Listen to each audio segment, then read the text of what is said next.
Good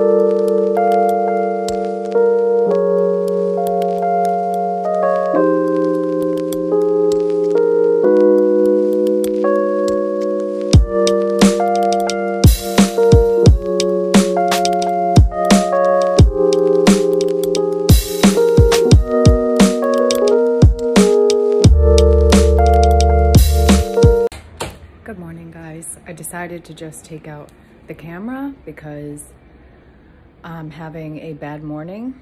And a lot of the videos that I film are happening during good times when we're doing good things. And I just kind of wanted a real, I don't know, a more real, honest video. So I take medicine for bipolar disorder, and it can cause tremors, and I'm having a really bad morning of holding anything, holding my camera right, holding my teacup without spilling it. I make a fist, it just shakes, and I'm really uncomfortable. And it's mornings like this where I just have to tell myself that this is helping me, even if there are side effects, even if I'm shaky and feel really like sort of medicine toxicity this morning. I can just sort of like feel it taking over my brain. I don't know if that's an actual feeling that anyone else gets, but I kind of get this fog because I just have so much lithium in my brain and so much just like salt in my brain, and I'm thirsty and I'm shaking and I barely feel human on mornings like this. But I need it to be a good mom, to be a good wife, to be a good person, and to not slip back into mania. I need to take this every day and feel like shit sometimes. And that's the trade-off. And I know this logically, and I'm writing in my journal, I'm trying to grow as a person, but there's certain mornings where I wake up and I'm just like, fuck, I don't want to take this medicine. Like, I don't want to be sick. I don't want to be bipolar anymore. I don't want to have to wake up and do this anymore, but I can't turn off being bipolar. I have to wake up and take this medicine regardless of whether, honestly, some mornings it makes me feel worse than better. So I just wanted to pop this out and record this in case you are also feeling like shit from taking your meds. You're not alone, and we're all gonna not get better, because I don't believe in that term. When you have something that's chronic, it's there for life, but we're gonna have manageable, good lives if we just make it through really shitty mornings. So I'm gonna go try and hold my teacup steady to my mouth and see if I can wake up more. And I'm gonna take my last dose of medicine, and I'm gonna get on with today, because it sucks, but it's only 24 hours and you can do anything for 24 hours. Okay, so I managed to get my coffee down, and my children are literally my blessing. Nick walked up to me and said, "Mom, would it help you if I took Junior outside?" This is gonna be the shakiest video I've ever done in my life. "Would it help you if I took Junior outside?" And I said, "Yeah, because I'm really not feeling good right now, and if you guys went and play, that would really help." And he said, "Why don't you feel good? In our house, we assume that you have like a stomach bug or something else." So he says, "You know, do you have diarrhea?" And I said, "No, I don't feel good from taking my medicine." And he said, which breaks my heart, is he says, like, "Don't take it. You're a good mom." Like, the reason that I went on medicine this time is because I got probably the most manic that I've ever been in my entire life at the earlier point of this year. And this is really personal, but it kind of came to a conclusion where my husband said, "You either medicate or we dissolve our family." And I mean, obviously Nick doesn't know that or know the extent of why I'm on medicine. And to kids, mania can seem fun. You know, let's build a fort, let's do this, let's go hiking, let's go and my husband hates that part of it, because I'll get the kids really excited for something or whatever and be like, oh, you know what we're going to do today? We're going to go to the lake and go swimming. And he'll be like, we have, you know, groceries to buy, and there's dishes piled up, and this, and this is why we can't do this. It's almost like I revert to sort of like a childlike state. So my kids are into it when I'm manic. They don't see that as being a bad parent, that I'm not going grocery shopping and doing laundry and making dentist appointments and stuff like that. I'm like, you know, tie-dyeing in the backyard at like 10 o'clock at night and keeping them up past their bedtimes. And they love that. It's a wild ride, right? Having a bipolar mom. But they don't know that I destroy us when I do a lot of those things. And I destroy our rhythm and our routine. And my husband fights really hard to keep our family together. So, long story short, I take the meds. But it breaks my heart when he says things like, you don't have to take them. You're a good mom. Like, we love you the way that you are. But he doesn't know the way that I am, if that makes sense. And this is so fucking hard. And it's just because I feel like shit today, right? So when I feel good tomorrow and I'm making serotonin normally and everything, I'll be so thankful for my medicine that I'm not setting a fire in my garage, which I have done that. I should do like bipolar stories or something like that. But long story short, one day I found Sean's ex-wife's wedding rings in his nightstand. Now, we had just moved in together. We had just moved into a house from our 2 apartments, and he just didn't know that they were in there, or I'm not even sure. But I set them on fire in our new house, in the garage, with the garage closed, and my kid in the house. And they don't know how bad it can get, because things like that make sense to me when I'm manic. Setting something on fire in a huge gesture, and if the whole house had burned down, I felt right in what I was doing. How dare you have a ring from someone that you know, were once with in the house that I'm in, and that's absolutely ridiculous. I had a whole child from a previous marriage living with us. So it didn't warrant it. But in my head, it made so much sense. So do I like that in this brain, there's this dangerous person that can hurt her children? No, I don't. That's why every single morning I'm dealing with feeling like shit so I can stay under control. And the worst part is that when you're lucid and when you're fine, like I am right now, I can't feel the same feelings I feel when I'm bipolar. It doesn't make sense to start a fire. It does not make sense right now to go wrangle the kids up and be like, let's drive 2 hours to the beach. Let's paint your room blue randomly. Let's do this, do that. And, you know, and my poor husband coming home not knowing what shit show's going on. He needs the consistency and reliability of the person that I am on medicine.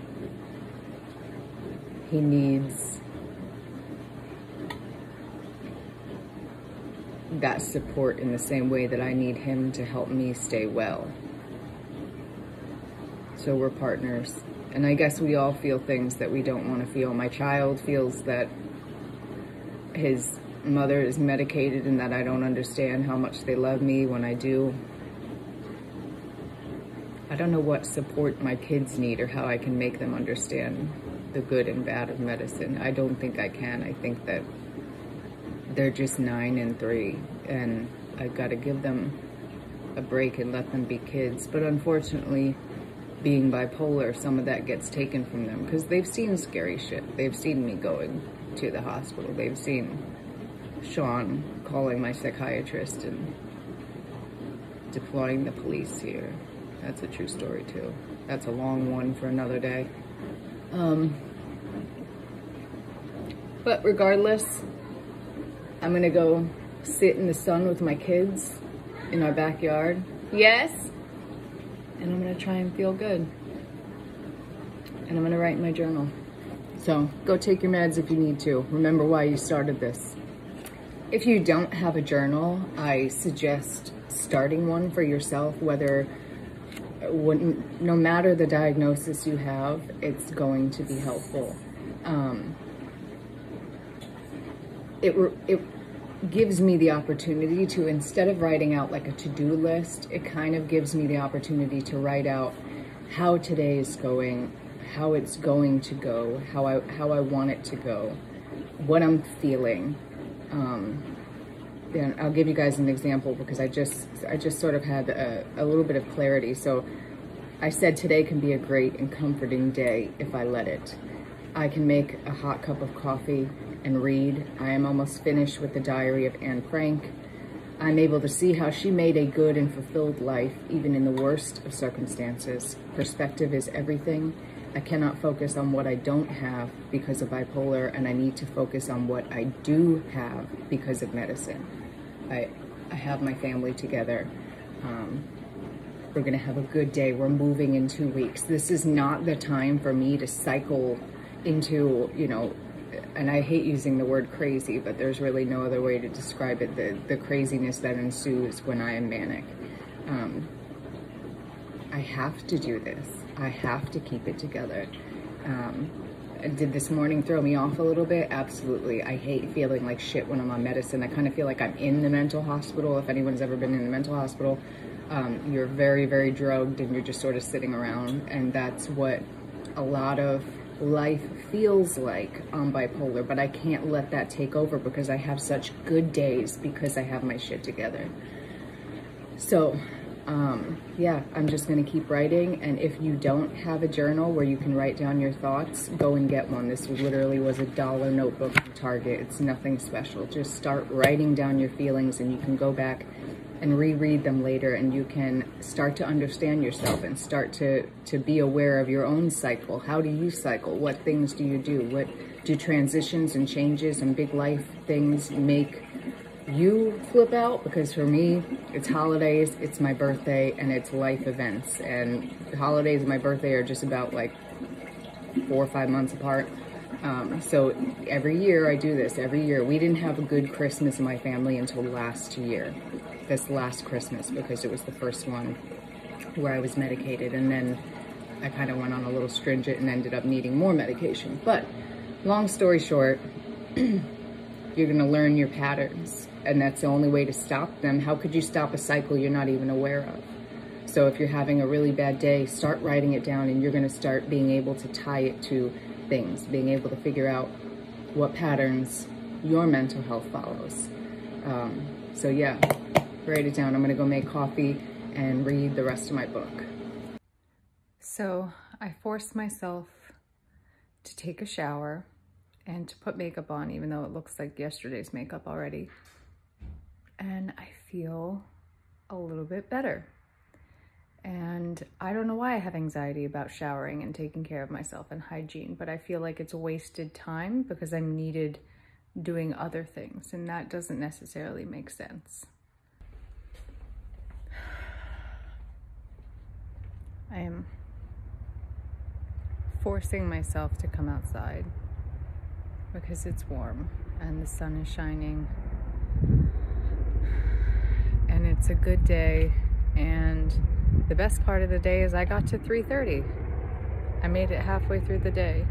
And on my bad days with bipolar, I look at it as the same way as being in labor, because that was one of the hardest things that I've done. And I live on a military base, so you're gonna hear, where are you? Choppers. So yeah, if I can go contraction by contraction, I can certainly go overwhelming thought by overwhelming thought through the day and feel better. And that's what I do. So I made it to 3:30, and now I just have to make it to bedtime. I am making myself a cup of tea because that is something that makes me feel better, because I am the ultimate cozy seeker. If it's candles and throw pillows and blankets and just anything anything like that, I love. Hot cocoa and fireplaces and all of that stuff. Actually, my husband bought me this little fireplace right here, and I stand in front of this in the morning, sit in front of it, do, meditate, whatever, and drink my coffee and take my meds in the morning. So that's like sort of my grounding station. If I'm having panic attacks, I run to it. I'm like a cat, but just a little more complicated. So I'm making a cup of tea in my beautiful thrifted coffee pot. I don't know if you can see that. And my stove is filthy, but breathe in and breathe out. Like, today's passing. It's passing. It's almost 5 o'clock now. So that was another hour and a half of contractions, if you will. And I'm putting on American Dad because I know every word to every episode of that.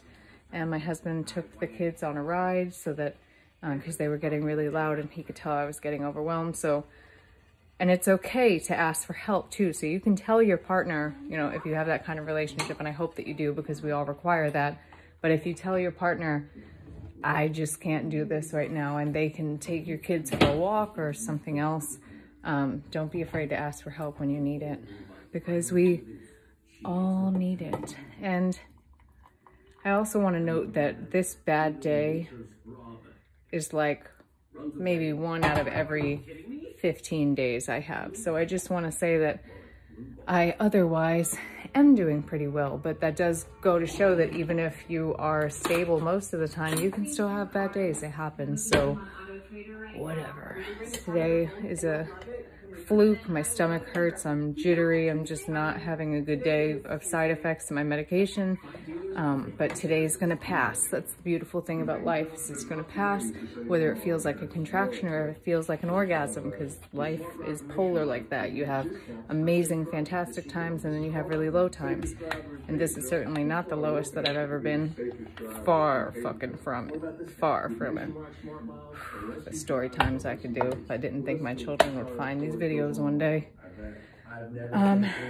Yeah. My life is beautiful, but some days are ugly. So I just put a little bit of almond milk in my tea. I think it like sweetens it up a bit.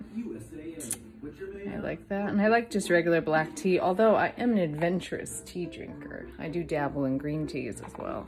I like all different sorts of tea. Peppermint, mango, passion fruit. Basically, if there's a yogi tea, I've tried it. Let's stick this back. Okay, so I'm having my cup of tea, and I'm on the last 5 pages of the Diary of Anne Frank. We are making it through today, sister. Making it through. Cheers.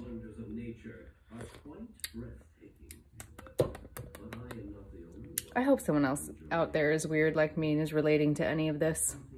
I really do. Not that I wish mental illness on anyone. I feel like you have to be afraid to say anything on the internet because it can be misconstrued as fucked up. But what I meant to say is, if someone else is out there who's having an off day like me, I hope you find this video and know that you're not the only one. And that we're all just turtles trying to fight the urge to hide in our shells. That's life. Quote that shit. I made it. About to sit here. I made it to dinner time.